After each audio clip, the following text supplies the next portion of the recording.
We've spoken about this essential need for somewhere between 7 to 9 hours of sleep a night.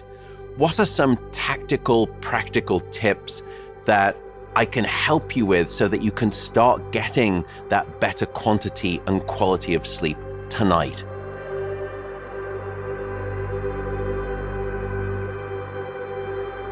I think the best single piece of advice that I can give to try to improve your sleep starting tonight is regularity. Go to bed at the same time and wake up at the same time.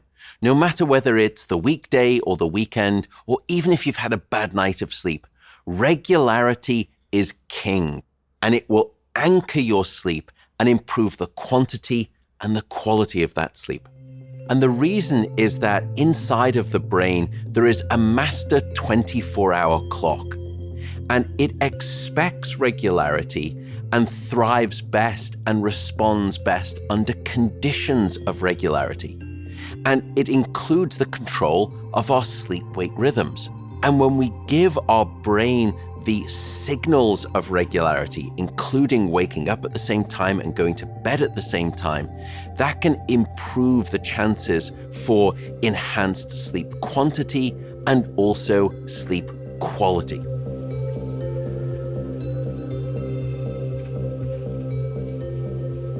So many of us, when we get into bed and we turn out the light, we expect sleep to be a little bit like a light switch, that we should be immediately able to fall asleep. In fact, as a physiological process, sleep is much more similar to landing a plane. You gradually need time to descend down onto the firm bedrock of good sleep at night. And so here, the suggestion is develop some kind of a wind down routine. Develop some kind of gradual sleep ritual. Some people like to take a bath or a shower. Other people like to do light stretching and just sort of light body movement. Other people like to try meditation. And in fact, meditation has been proven to be hugely powerful for your ability to fall asleep more easily, including in people suffering from insomnia. Or even just starting to read a book. Try to institute that same sleep routine time and time again. And gradually it will give your body the chance to go through that physiological sort of power down routine, as it were. Another possible wind down routine tip is in the last sort of hour or the 2 hours before bed, just set aside maybe 5 minutes and sit there with a pad of paper or a tablet and just write down all of the concerns that you have, the things that you think, oh, I've got to do this, or I should have done that, or I need to do more of this tomorrow. And it's like catharsis. It's almost like vomiting out your anxiety onto the page. And it sounds a little bit hokey, but it turns out scientific studies have been done on this wind down tool. It's called a worry journal. And if you institute it, it seems to improve the likelihood of you being able to fall asleep easy, and if you wake up at night, being able to fall back asleep.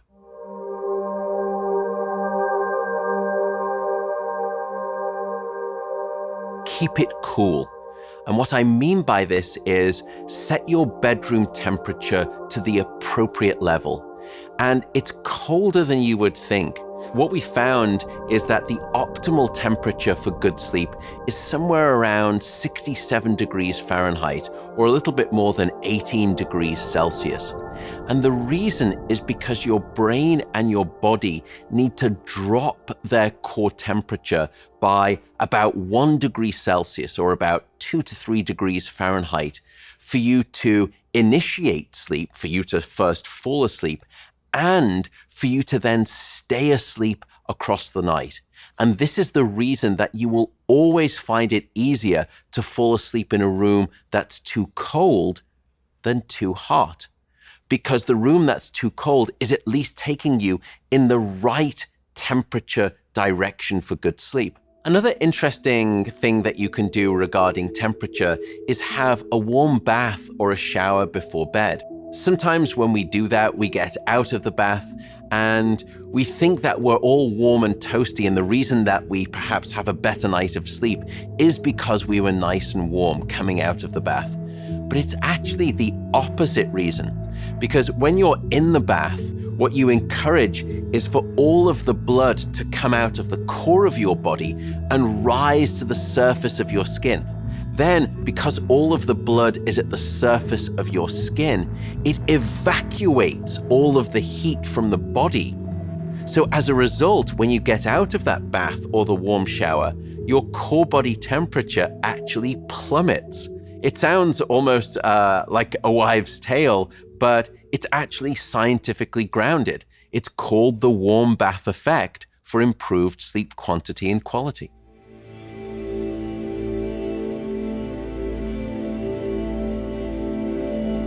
We are a dark-deprived society in this modern era, and we need darkness specifically at night to trigger the release of a sleep timing hormone called melatonin. Try to be a little bit mindful, particularly in the last hour before bed. Try to dim down half of the lights in your house. You may actually be quite surprised at how sleepy that can start to make you feel. And in part, it's because the brain is finally getting the signal of darkness or even dusk that it needs to gradually begin releasing melatonin. Even a bedside table lamp can be emitting a level of lux light intensity that can stamp the brakes on melatonin. Another thing, of course, are the screens and the devices that we use in the last hour before bed. So try to stay away from your computer in the last hour. Stay away from those iPad screens on full brightness. If you have to use those devices, firstly, try to dim down the brightness. If you're going to use your computer during the evening, you can install certain software, and those will try to take away the blue light. And the reason is because it seems to be that it's the blue light in particular that has a damaging effect. But overall, light exposure in the evening in general is non-optimal for our sleep. Now, the last thing I would note regarding light is that we can reverse engineer the trick when it comes to morning time. And so now the morning is the moment where we should have as much exposure to light as possible. And not just indoor light, but outdoor light. Even on a cloudy, dark day, the brightness outside is usually far more powerful than the brightness of even the brightest indoor lights. And we need that brightness during the morning hours to help us keep our circadian 24-hour rhythm regular.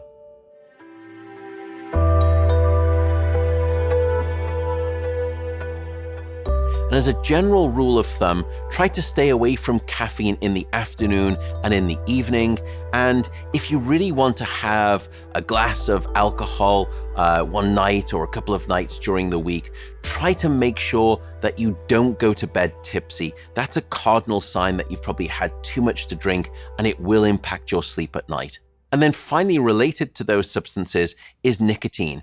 Nicotine is an activating chemical, and it can actually stimulate the brain and make it more challenging to fall asleep. If you are using nicotine patches or nicotine gum, or you're a smoker, just try to be mindful of abstaining from nicotine consumption or nicotine ingestion in the hours before bed. Sleeping pills, and both the older sleeping pills and more of the newer sleeping pills on the market, they're a little bit similar to alcohol.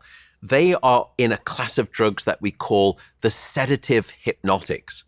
And those don't necessarily work to produce naturalistic sleep. They just stop the firing of the brain. They shut the brain down. Sleeping pills have been associated on average with issues with learning and memory and also forgetfulness. There have been some studies that have linked the use of sleeping pills to a higher risk of mortality and also a higher risk of cancer.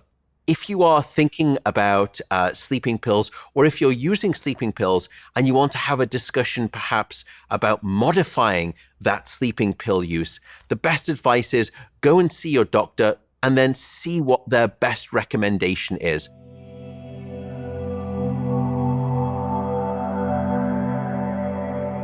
Try to limit the bed to simply trying to sleep and also to intimacy.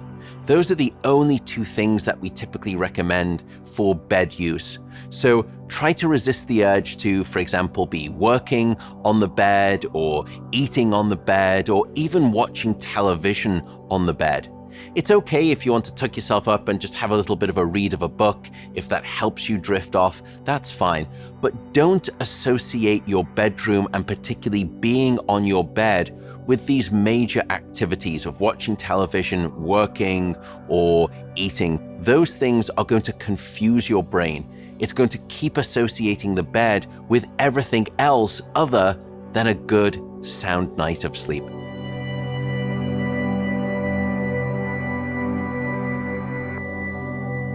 If, for example, you're having one of those nights where you're trying to fall asleep and you're just not catching that sort of sleep train, as it were, or you've woken back up in the middle of the night and you just can't get back asleep, the general rule of thumb is that after about 25 to 30 minutes, you should normally get out of bed and go and do something different.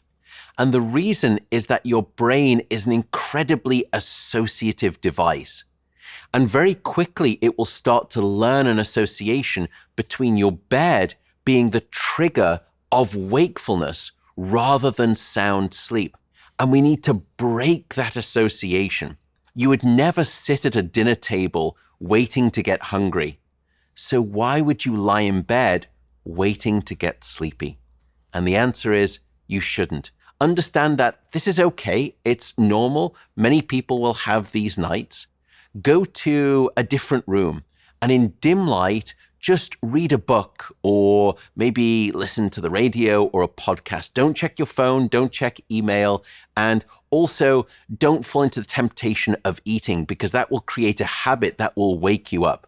Instead, just do something relaxing. You can do light stretches, for example, and only return to bed when you are sleepy. And gradually, you will relearn the association that your bed is this place of sound sleep.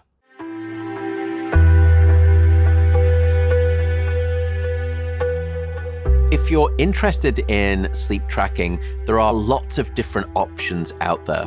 Things such as smart rings, for example, or even head devices or smart mattresses that are starting to emerge. I think you just need to ask yourself, what do you feel comfortable with? What do you think is going to be something that is not distracting or gets in the way of your sleep, but is complementary and may enhance your sleep?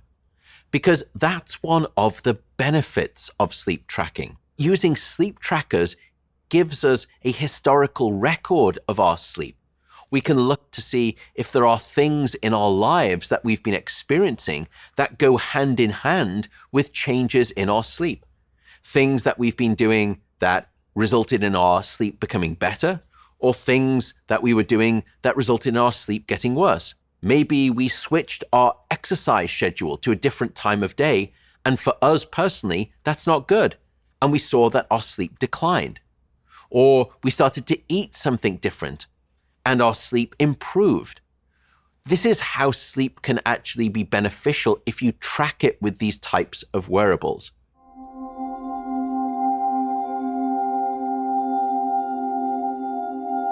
So these are tactical tips that you can use to start improving your sleep quality tonight. But if you have a sleep disorder, then these things may not necessarily help you. And here the analogy would be, let's say that I'm your athletic sports performance coach, and I'm giving you all of these tips to improve your performance. But if you have a broken ankle, none of those tips are going to help. We need to get you to a doctor so that we can treat the broken ankle before we can come back to these tips. And it's the same way with sleep disorders. So if you think you've got something such as insomnia or sleep apnea, heavy snoring, or restless leg syndrome, any one of these things that sounds familiar, please go to see your doctor, inquire about potential diagnosis of your sleep disorder, and when that's treated, we can return and revisit these tips for better sleep.